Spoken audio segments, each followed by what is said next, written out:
Gvern Laburista wassal sabiex ingħatat somma rekord ta' 22 miljun euro għall-investiment Kapitali Fawdex. Għal dan il-Ministru Clint Camilleri waqt konferenza tal-aħbarijiet bit-tema Maltin b'saħħitna l-qudiem brabta mal-budget li tħabbar għas-sena d-dieħla.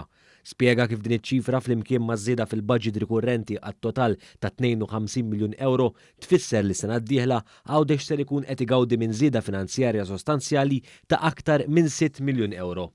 Dan huwa budget rekord għal Gżira Ewċija fejn il-budget għal dak li huma proġetti rikorrenti tela għal 52 miljun fil-waqt il-budget għal proġetti kapitali tela għal 22 miljun u dan lilna bħala Ministeru jimlina kurazza biex inkomplu bl-aġenda infrastrutturali tagħna. Il-Ministru Camilleri rrimarka wkoll il-ħidma tal-Gvern sabiex jiġu salvagwardjati l-impjiegi Fawdex fil-waqt li elenka sensiela ta' skemi li se jkunu qed jissoktaw f'dan il-budget li għadu kemm ġie mressaq.